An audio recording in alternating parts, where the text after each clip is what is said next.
Cuando nosotros oramos, ¿verdad? Vamos y decimos frases fundamentales, totalmente fundamentales. Cristo ha resucitado, Cristo volverá por su iglesia. Pero vamos a ver cómo en los tesalonicenses esto, donde Pablo de hecho no tuvo mucho tiempo de explicar todo esto. Vamos a recordar que el paso de Pablo y los misioneros por Tesalónica fue un paso, pues, que fue afectado por judíos que estaban persiguiendo a Pablo y duró cerca de 3 semanas y tuvo que salir huyendo hacia Berea. Entonces, lo que Pablo estaba refiriéndose acerca de Cristo, su segunda venida, qué va a pasar en ese momento, quedó, vamos a decirlo así, de una manera incompleta. Temas tan importantes. Por eso es que Pablo va a escribir 2 cartas, tuvo la primera, y en la segunda va a reforzar ciertos puntos que vamos a ver en esta mañana. Ciertamente, aunque vamos a hablar de escatología es el estudio de las últimas cosas, el énfasis de la Escritura es cristológico, es decir, el énfasis de la Biblia es Cristo. Que tengamos temas escatológicos está bien, pero nuestra vivencia cristiana no significa estar viendo qué cosas van a suceder después, sino esperar al que viene y vivir al que viene aquí y ahora, en este momento. Ese es nuestro énfasis como cristianos. Entonces, ¿qué pasa? Si tenemos que hablar de escatología, la doctrina de las últimas cosas, hermanos, pongo desde este momento 2 principios. Estudiámosla con sencillez y con unidad. Sencillez y unidad. Muy bien. En vista de estudiar este tema en Tesalonicenses, vamos a estar en la primera carta, para que la vaya, por favor, buscando.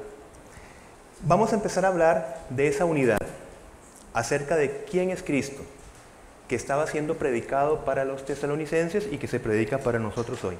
Primero, como sabemos, Israel conservaba la esperanza de un Mesías, ¿verdad? Un hombre escogido por Dios, especial, que en ese momento era un hombre que les iba, o un líder, que les iba a liberar de una condición política, militar, en general. Pues este entendimiento del Mesías fue tornándose más emotivo cuando este pueblo de Israel estuvo cautivo por imperios como los babilónicos y los persas. En este tiempo, mis hermanos, un profeta llamado Daniel recibió una revelación muy importante. Recordemos que vamos a hablar de los tesalonicenses, qué es lo que estaban entendiendo, pero vamos sobre el principio de la unidad. ¿Qué fue lo que escribió Daniel en una profecía? Escribió lo siguiente: miraba yo en la visión de la noche, y aquí con las nubes del cielo venía uno como un hijo de hombre. Este hijo de hombre es muy importante porque es el título que Jesús va a preferir, y lo vamos a ver en su ministerio terrenal.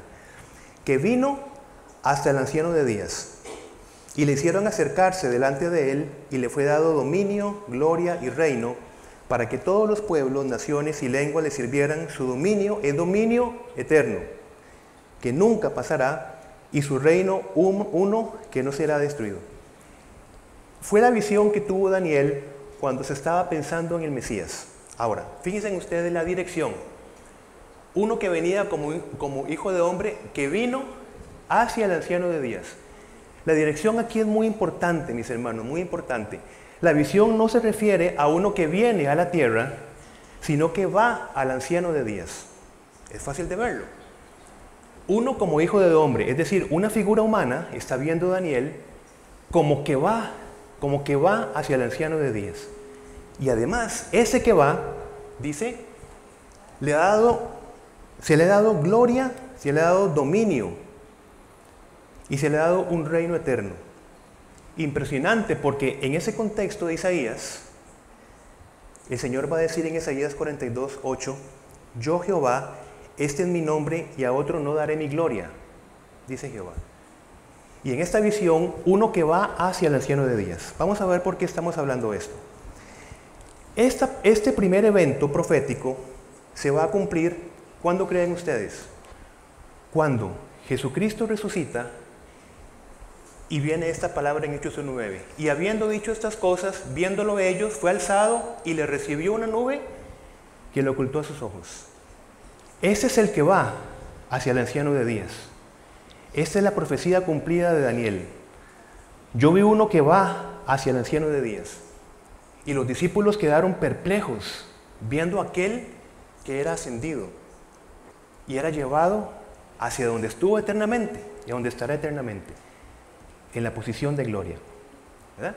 Entendiendo esto, Jesús prefirió entonces adjudicarse, por supuesto, este nombre de Hijo del Hombre.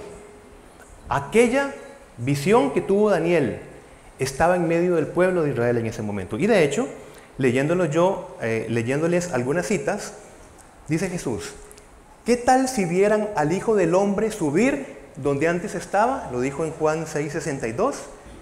También dijo Jesús: pues para que sepáis que el Hijo del Hombre tiene potestad en la tierra para perdonar pecados, dijo el paralítico, a ti te digo, levántate, toma tu lecho y vete a tu casa. Marcos 2:10 y 11. Y también Jesús dijo: el Hijo del Hombre es Señor aún del día de reposo, en Marcos 2:28. ¡Qué maravilla! Jesús adjudicándose esta profecía de Daniel: he aquí el Hijo del Hombre, el que morirá voluntariamente, resucitará e irá hacia el anciano de días. Cumplida esta primera profecía, que podríamos llamarle de abajo hacia arriba, ¿verdad? Es decir, una figura de hombre que va hacia el anciano de días, de abajo hacia arriba. Cumplido esto, vamos entonces a esperar el segundo evento profético, de arriba hacia abajo. Y el de arriba hacia abajo se cumplirá porque el primero se cumplió, mis hermanos. No es solamente porque Jesús dijo volveré, sino porque hubo testigos que vieron cumplida la profecía de Daniel. Aquel que va. Impresionante. E impresionante es que se trataba de una figura de hombre que iba hacia el anciano de días.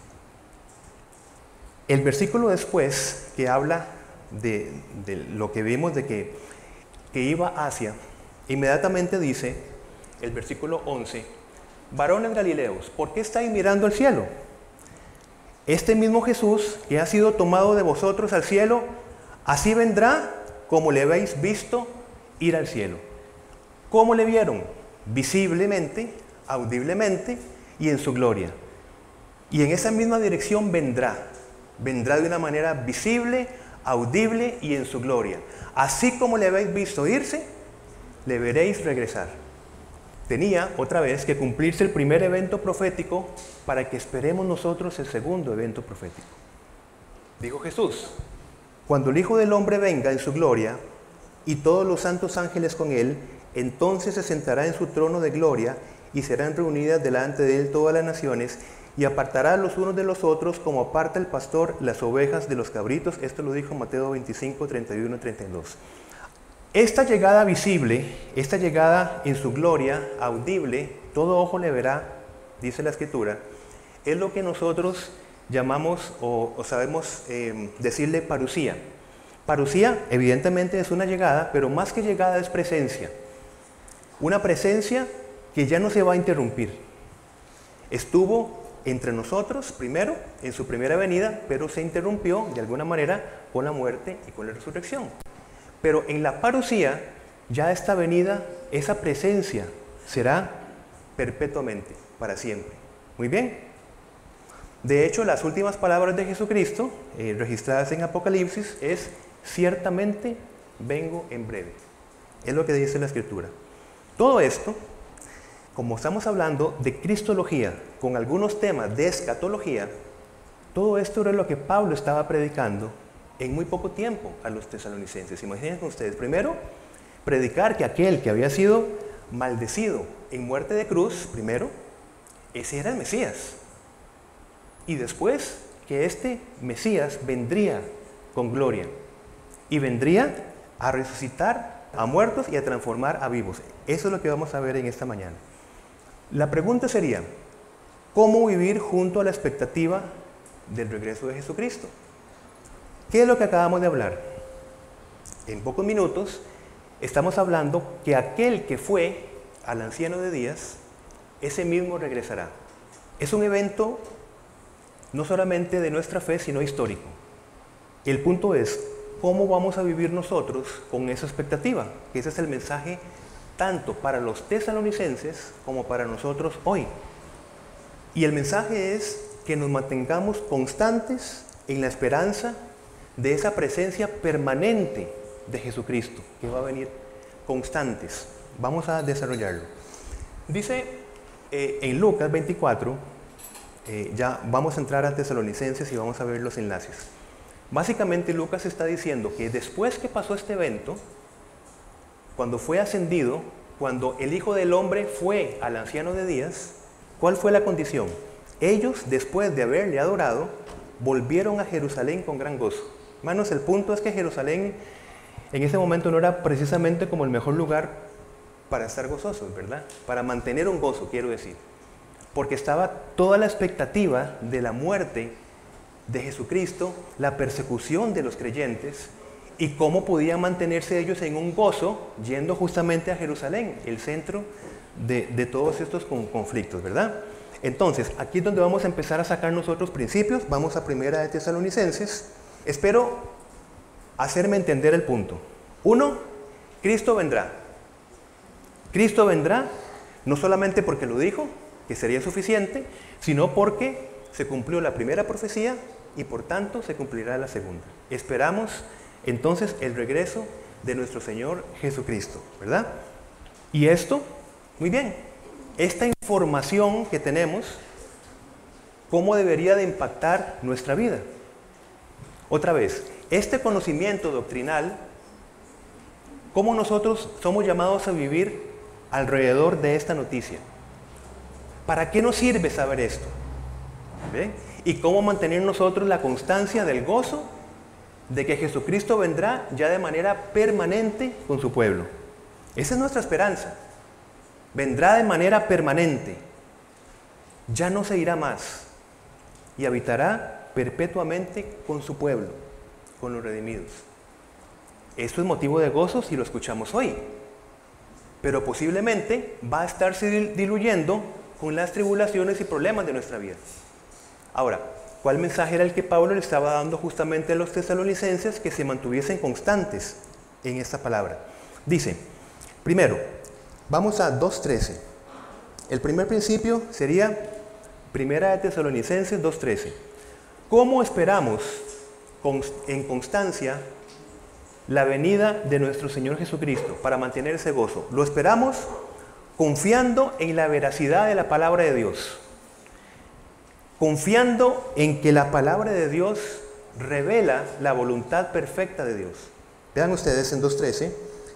Por lo cual también nosotros, sin cesar, damos gracias a Dios de que cuando recibisteis la palabra de Dios que oísteis de nosotros, la recibisteis no como palabra de hombres, sino según es en verdad la palabra de Dios, la cual actúa en vosotros los creyentes. Hermanos, usted no tenga problema de pensar que lo que nosotros tenemos acá es la palabra de Dios, escrita por hombres, por supuesto, pero hombres que fueron guiados a la verdad de Dios.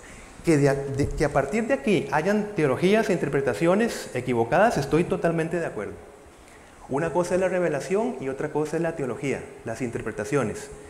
Pero lo que tenemos acá, lo que Pablo escribe acá, es, como él mismo dice, no son palabras de hombres, son en verdad la palabra de Dios.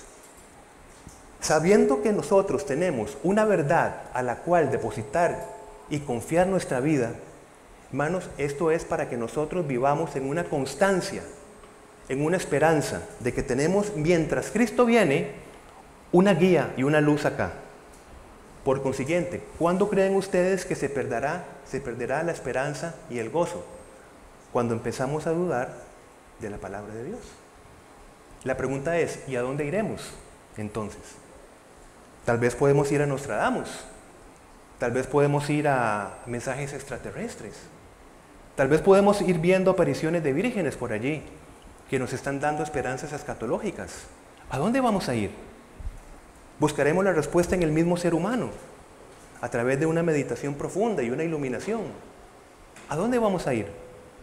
Entonces, la esperanza se mantiene sabiendo que lo que tenemos acá a pesar que fueron hombres como instrumentos, es la palabra de Dios. ¿A dónde vamos a ir entonces? Aferrándonos más, punto 2, a la palabra de Dios en medio de tribulaciones. Capítulo 1, 6 y 7. Dice: y vosotros vinisteis a ser imitadores de nosotros y del Señor, recibiendo la palabra en medio de gran tribulación, con gozo del Espíritu Santo. No solamente sabiendo que es palabra de Dios, sino que aplicarla en el momento justo, mis hermanos. Porque da la casualidad en nuestra humanidad que cuando estamos en tribulación, lo menos a donde vamos es a la palabra de Dios. Entonces, es saber que la palabra de Dios está allí para consolarnos, para mantenernos el gozo. Acá, no solamente aceptar que es la palabra de Dios, sino ir a ella en medio, no solamente en buenos momentos, sino en medio de tribulaciones, hermanos. Ahí está la palabra de Dios para mantenernos allí. Bien, dijimos 6:7. El versículo 7, de tal manera que habéis sido ejemplo a todos los de Macedonia y de Acaya que han creído. Muy bien. Punto 3, ¿cómo mantenemos nosotros el gozo y la esperanza en la segunda venida de Jesucristo? Quitando del corazón el estorbo de la idolatría y entronizando a Jesucristo. Vean ustedes capítulo 1, versículos 9 y 10. Dice: porque ellos mismos cuentan de nosotros la manera en que nos recibisteis y cómo os convertisteis de los ídolos a Dios, para servir al Dios vivo y verdadero, y esperar de los cielos a su Hijo, al cual resucitó de los muertos, a Jesús, quien nos libra de la ira venidera. Hermanos, por ejemplo, cuando nosotros estamos más preocupados de nuestra misma muerte que la esperanza de Jesucristo, esto nos estorba acerca de esa esperanza y ese gozo y ese consuelo que tenemos nosotros en la venida del Señor Jesucristo. Es quitar de nosotros aquellas cosas que están gobernando nuestro corazón, aquellos ídolos, lo que sea. Y esperamos también construyendo proyectos integrales de vida. Veamos nosotros 1 Tesalonicenses 4, 11, 12. 4, 11, 12.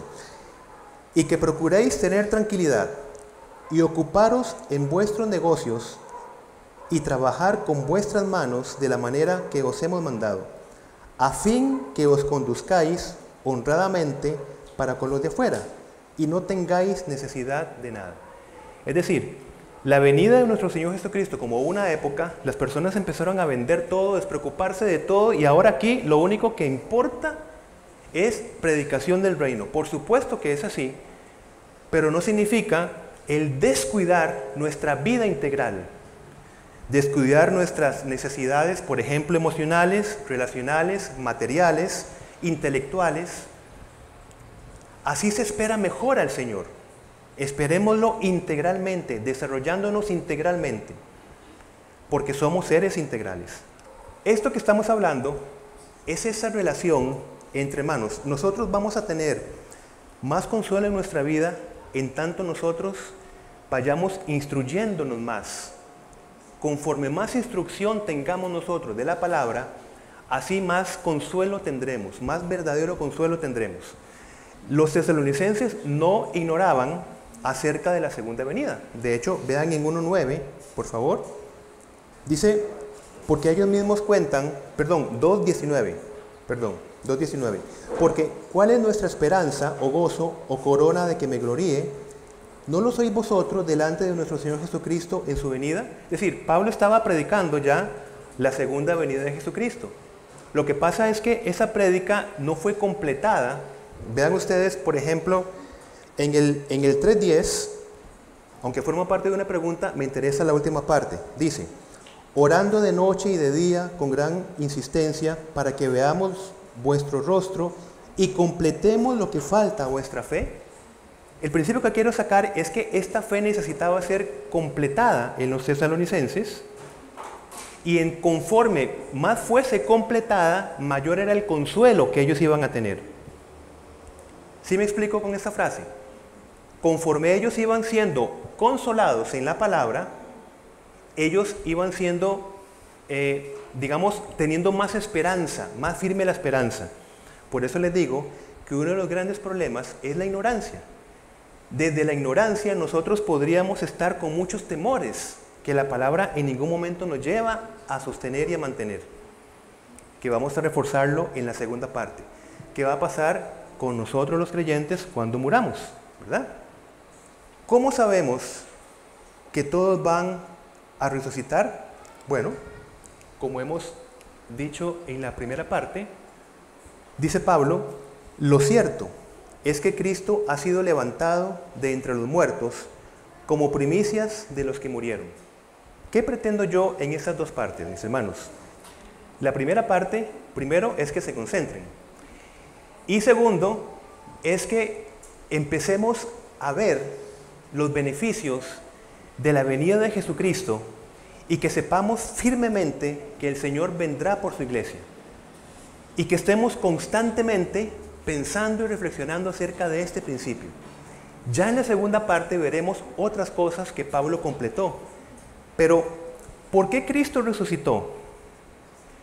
No solamente porque nosotros pensamos que Cristo resucitó, sino porque hay una evidencia de la resurrección de Jesucristo, un cumplimiento profético que se da y por tanto nos da la base para que nosotros nos entreguemos a una verdad indiscutible, innegociable. Cristo vendrá y vendrá de manera visible. Y de una manera visible, termino con esto lo explicará posiblemente con más detalle el hermano que predique Filipenses. El Hijo de Dios nunca perdió su gloria. Cuando tiene forma humana, lo que hace es que su gloria no es visible, su gloria no se deja ver. Quien veía a Jesús veía a un hombre. Decía, ese es el hijo de José y de María, tiene hermanos y hermanas, pero nunca pierde su gloria. Es oculta. Y nosotros recordamos en la transfiguración, allá en Lucas capítulo 9, donde Él da muestra de su gloria a quienes le acompañaban en ese momento. Y claro, Él cuando va al anciano de días, no es que recupera una gloria que ha perdido, sino que es visto en toda ya su gloria manifiesta. Y principalmente cuando venga en su segunda venida, termino con esto, lo veremos en la gloria completa. Una segunda venida gloriosa, acompañado de sus ángeles, para hacer acá entonces el juicio a las naciones. Pero eso lo veremos en la segunda parte. Mis hermanos, simplemente terminemos con esta esperanza que estamos compartiendo. Cristo viene por nosotros. ¿En qué momento? Puede ser en miles de años, no lo sabemos, pero regresará. Y mientras tanto, si no somos la generación que le esperará, cada generación está llamada a vivir conforme a esa esperanza. No es que Pablo pensaba que en su generación Cristo iba a venir, no es así. Es que Él forma parte de la nuestra. Cualquier generación espera la inminente venida del Señor, cualquiera. Porque Cristo dijo, vendré en cualquier momento. Así que vivir conforme a esa esperanza es el énfasis escatológico de nuestra vida. Bueno, mis hermanos, continuamos con esta segunda parte. Y siempre continuando con los principios de, ¿recuerdan? Unidad y sencillez para poder abordar temas que ciertamente hablan de escatología, es decir, qué sucederá en los últimos tiempos, pero lo esencial es enfocarnos en la persona de Jesucristo. Muy bien, entonces, que Dios nos guíe con esta segunda parte, donde seguiremos hablando de estos temas. Nuestra resurrección, mis hermanos, vayamos por parte. Su resurrección y la mía en Cristo no es una etapa única, porque Adán y Eva, como una humanidad representativa, primero murieron espiritualmente. Y luego, después Adán, luego de 930 años, murió físicamente. ¿Sí? Vamos en unidad y en sencillez. Hay una muerte espiritual y luego Adán muere físicamente 930 años después, según habla Génesis capítulo 4. Así que nuestra primera resurrección es cuando en vida física, usted aquí y ahora se entrega a Jesucristo como su Salvador y va a tener una primera resurrección espiritual. ¿Cómo lo fundamentamos? Bueno, Pablo dice, en otro tiempo, ustedes estaban, ¿qué dice? muertos. Hermano, ¿usted está muerto? Físicamente no. Entonces, vamos con sencillez. Usted está físicamente vivo. Pero antes de Cristo, ¿cómo estamos? Espiritualmente, bueno. En otro tiempo, ustedes estaban muertos en sus transgresiones y pecados. ¿Qué dice luego Pablo? Y en unión con Cristo Jesús, Dios nos resucitó y nos hizo sentar con Él en las regiones celestiales. Hermanos, usted ha resucitado ya en Cristo Jesús de manera espiritual. ¿Lo cree, hermano? Es lo que Pablo está diciendo y lo que la Escritura nos está diciendo. Hemos sido ya resucitados espiritualmente. ¿Qué estamos esperando entonces? ¿La resurrección de qué? De nuestros cuerpos. Por eso estamos hablando que la resurrección es bueno verla en dos etapas. Aquí y ahora, en Cristo, mis hermanos, ya la muerte ha perdido todo poder sobre nosotros. En este momento, y nos llenamos de un gran gozo. La muerte tan temible para la humanidad ha perdido todo su poder. En Cristo ya no somos de la muerte, somos de la vida. Hemos sido resucitados. Muy bien. De hecho, Romanos 8:38 va a decir Pablo que ni la misma muerte nos va a separar del amor de Cristo. Aquí y ahora, hermano, usted ha resucitado espiritualmente. ¡Qué maravilla! ¿Qué sucede entonces en base a Tesalonicenses, que era la duda que ellos tenían? Vamos a ir, por favor, a esta primera carta y vamos a continuar a partir del capítulo 4, versículo 13. Dice: tampoco queremos, hermanos, que ignoréis acerca de los que duermen. Vean qué problema es ignorar acerca de algo, ¿verdad? Pablo no quiere que nosotros ignoremos acerca de cosas como estas. Por cierto, mis hermanos, dormir, vamos a verlo, es un eufemismo. La palabrita significa, por ejemplo, digamos que un ser querido muere en una persona. ¿Cómo le decimos que se murió? ¿Qué decimos? Mira, tal persona está en la presencia del Señor. Es para no decir se murió. Eso es un eufemismo. No queremos que ignoren acerca de los que duermen, para que no os entristezcáis como los otros que no tienen esperanza. Porque si creemos que Jesús murió y resucitó, así también traerá Dios con Jesús a los que durmieron en Él. Por lo cual os decimos esto en palabras del Señor, que nosotros que vivimos, que habremos quedado hasta la venida del Señor, no precederemos a los que durmieron. Porque el Señor mismo, con voz de mando, con voz de arcángel y con trompeta de Dios, descenderá del cielo, y los muertos en Cristo resucitarán primero. Luego nosotros, los que vivimos, los que hayamos quedado, seremos arrebatados juntamente con ellos en las nubes para recibir al Señor en el aire. Y así estaremos siempre con el Señor. Por tanto, alentados los unos a los otros con estas palabras.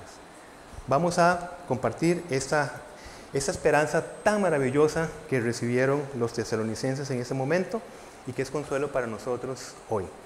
Vamos por partes y despacito. Primero que todo, ¿qué sucederá, mis hermanos, si nosotros morimos en este momento? Ya aquí, ahora, después de ser resucitados espiritualmente. Pues bueno, dice la palabra del Señor, dice Apocalipsis 14:13, entonces oí una voz del cielo que decía, escribe, dichosos los que de ahora en adelante mueren en el Señor. Hermanos, si usted ha entregado su vida a Jesucristo, si usted muere hoy, primero que todo, usted es dichoso. Va a ser feliz y dichoso. Esto lo dice la Escritura. Dichosos de ahora en adelante los que mueren en el Señor. Apocalipsis 14:13. Este entendimiento no significa que nosotros no somos llamados a tener un duelo por aquellas personas muy amadas que aún mueran en el Señor. Esto es muy importante. De hecho, si nosotros vemos Primera de Tesalonicenses 4:13, lo que vamos de leer, dice, tampoco queremos, hermanos, que ignoréis acerca de los que duermen, para que no os entristezcáis como los que no tienen esperanza. Son dos tristezas diferentes. Es decir, nosotros nos entristecemos a pesar que un familiar muy querido y amado muera en este momento. aunque sabemos que está en la presencia del Señor, somos llamados y necesitamos pasar el duelo. Es muy necesario. Pero ¿cómo es nuestra tristeza? Con esperanza. Una tristeza muy diferente. Qué realmente oscuro que es cuando llega la muerte sin esperanza, sin saber quién ha sido nuestro Salvador en nuestra vida física. Esto es otro tipo de tristeza. Entonces, morimos hoy con el Señor y somos dichosos. ¿Qué pasará? Tendremos nosotros conciencia cuando muramos. Va a decir Pablo en 2 Corintios 5:8, pero confiamos y más quisiéramos estar ausentes del cuerpo y presentes al Señor. Dice, vamos a estar, y aquí hermanos, voy con calma, vamos a morir y estaremos en presencia del Señor. Eso es lo que dice la palabra del Señor. A esta presencia del Señor nosotros le llamamos cielo. Estar en un estado ¿con quién? Con Cristo. ¿De qué manera? De una manera consciente. La muerte física hoy y estar presentes en el Señor, ¿a qué nos va a llevar? A una experiencia consciente, más cercana, más rica, más plena de Cristo de la que disfrutamos en este momento. Si en este momento disfrutamos gozo por la esperanza, muriendo en Cristo, hoy tendremos una experiencia muchísimo mejor. A esto le llamamos cielo, a esa experiencia de estar con Cristo. Esta experiencia a la que le llamamos cielo no va a ser completa. ¿Por qué razón? Vamos a 2 de Tesalonicenses 5:23. En 1 de Tesalonicenses, no segunda, perdón. Y el mismo Dios de paz os santifique por completo y todo vuestro ser, espíritu, alma y cuerpo, sea guardado irreprensible para la venida de nuestro Señor Jesucristo. ¿Qué tiene que ser guardado irreprensible? Todo nuestro ser, que se compone de una parte espiritual y de una parte material. ¿Por qué decimos que esta primera experiencia en el cielo, si morimos hoy, va a estar de alguna manera incompleta? Claro, muchísimo más rica y más completa que la que tenemos hoy. Claro que sí. ¿Pero por qué? ¿Qué falta? ¿Qué falta para nosotros? ¿La redención de qué? De nuestros cuerpos. Hace falta la redención de nuestro cuerpo. Es decir, la obra de redención todavía no está completa. Aun cuando nosotros estamos en el cielo con Cristo, pero estamos en un sentido, digamos que, espiritual. Entonces, en este sentido, mis hermanos, entiéndanme muy bien, en este sentido, el cielo, si morimos hoy, será un estado transitorio, porque esperamos otro estado donde estemos con Cristo completos, como dice Pablo, en todo nuestro ser espiritual y corporal. El que creía que era un estado completo era Aristócles, más conocido como Platón. Platón es como un apodo que significa ancho, ¿verdad? Platón era de frente ancha, como decimos nosotros, pasado de hermoso, ¿verdad? Ancho. Ese apodo es Platón. Entonces, eso sí, Platón creía que si usted y yo moríamos hoy, en el estado espiritual íbamos a estar eternamente, que choca con la doctrina bíblica, porque la doctrina bíblica habla de la resurrección del cuerpo. Cuando Pablo va a predicar en Atenas, cuna de esta filosofía de Platón, ¿cuál fue la reacción cuando Pablo empieza a predicar de la resurrección de los muertos? Empezaron a reírse de él y empezaron a burlarse de él. No quiero que ignoréis acerca de estas cosas, va a decir Pablo. Así que estamos avanzando en ese sentido. En el tiempo de Dios, llamado Kairos, Jesucristo va a ser llegada de manera física, visible y eterna con su cuerpo. Vean ustedes, lo que este pasaje nos está diciendo es que si usted ha muerto ya en el Señor, cuando Cristo venga, va a traernos en forma espiritual para que primero nuestros cuerpos sean resucitados y de esa manera, en cuerpo y en espíritu, nos volvamos a encontrar con Cristo en el aire ya de manera permanente. Y los que estén vivos en ese momento van a ser transformados.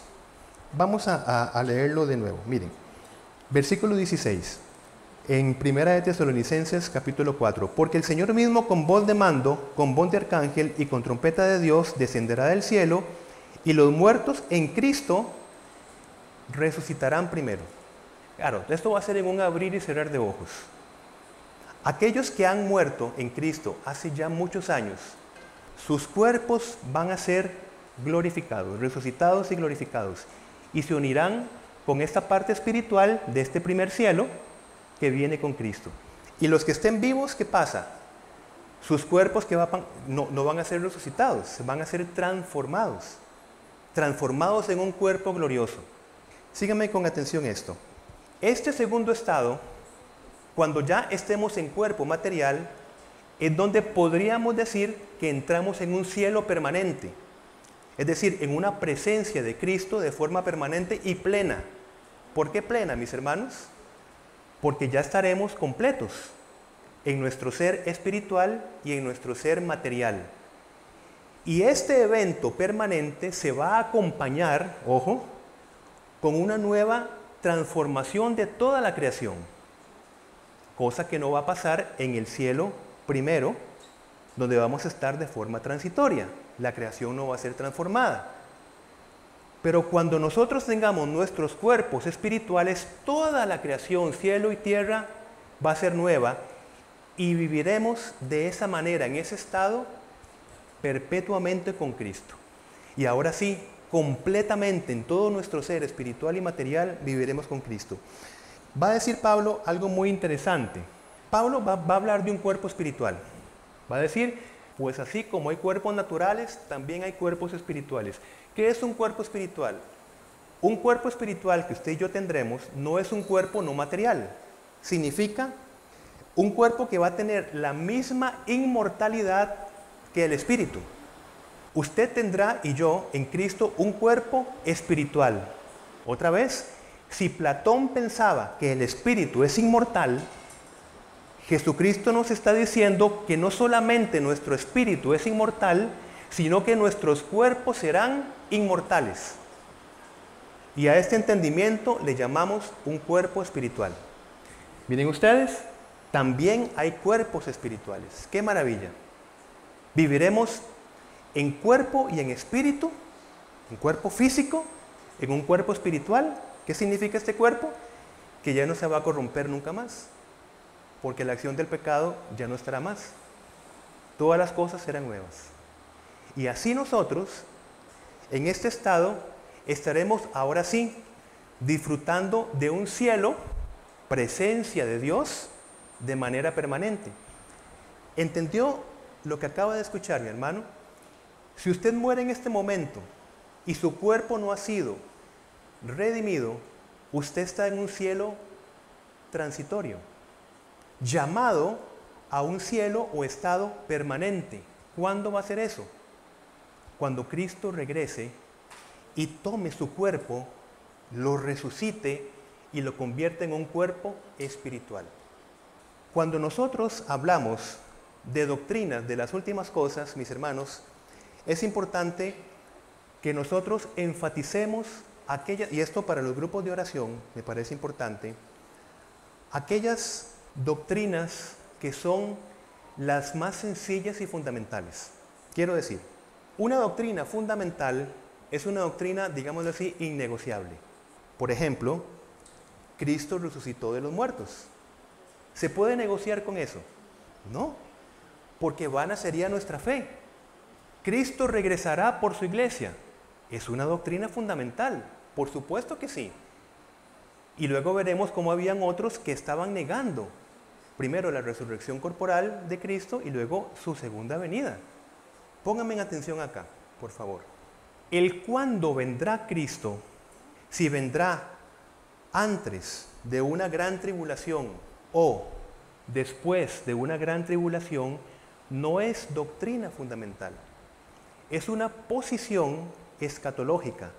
Que nosotros seremos arrebatados, vamos a ser arrebatados y es doctrina fundamental. ¿Qué significa esto? Que nos vamos a encontrar con Cristo, ¿verdad? Ahora, si usted quiere creer que la iglesia va a ser arrebatada antes de una gran tribulación, perfecto, es una posición. Pero lo que no se puede predicar es que una posición teológica es doctrina fundamental. ¿Por qué? Porque, por ejemplo, si yo no creo en esta posición, ¿qué pasa con mi salvación? ¿Se pierde? No, por supuesto que no. Mi salvación se compromete si yo digo Cristo no viene y yo no me voy a encontrar con Cristo. Pero el cuándo son diferentes y posiciones donde hay hombres maravillosos, estudiosos y mujeres maravillosos que sostienen una u otra posición, magníficos. Y si se predica una posición y la otra, enriquece nuestro conocimiento, lo enriquece. Nada más pongo acá una base para que nosotros entendamos. Si en esta iglesia, por ejemplo, se predica más acerca de un arrebatamiento pretribulacional, maravilloso, pero no puede predicarse como una doctrina fundamental, porque la persona que tenga otra posición no significa que compromete su salvación.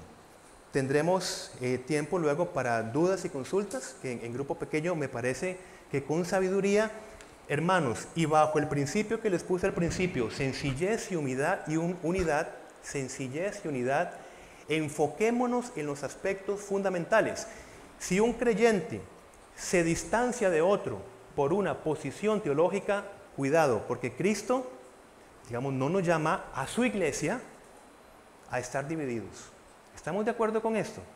Entonces, vean que hay unos apasionamientos escatológicos que hace que las personas se vean sospechosas si no están de acuerdo con una posición escatológica. Lo que yo nunca negociaré con una persona es que me diga, usted y yo somos hermanos en Cristo, pero yo no creo en la resurrección de Jesucristo. Eso no, porque eso es doctrina fundamental. Entonces, vivamos bajo la esperanza fundamental de la venida de Cristo. ¿Por qué? Porque si yo me enfrasco en discusiones con el hermano, yo me distraigo de lo esencial. Cristo viene y mi vida debe esperarlo gozosamente. Y esto es el punto. Termino con esto. Muchas personas, mis hermanos, hoy visitan centros de salud por malestares generales, estando fisiológicamente sanos. Los profesionales de la salud pueden constar este punto. Personas que llegan a hacerse chequeos, están bien, sus órganos están bien, pero dicen, es que yo siento como que me muero.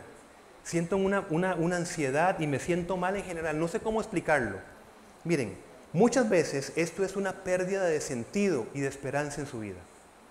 No tiene sentido, va a decir Pablo.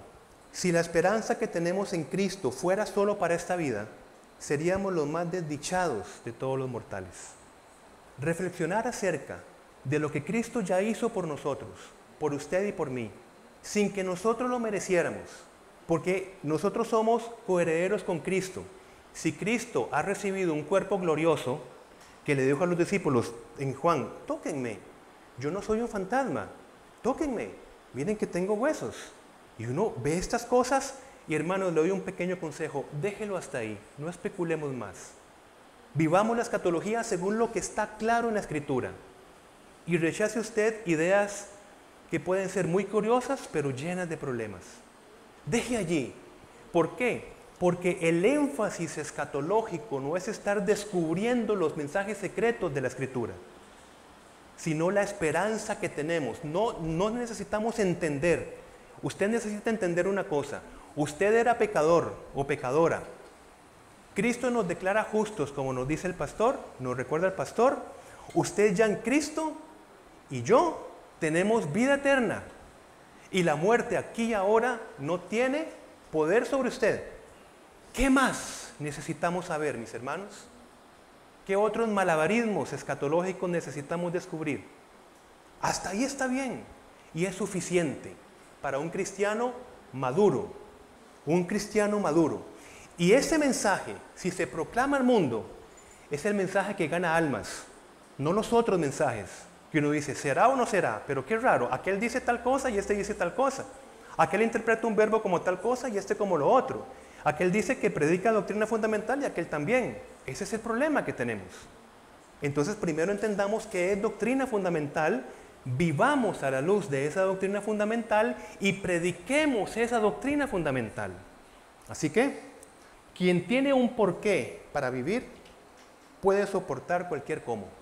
Y en Cristo tenemos un porqué para vivir.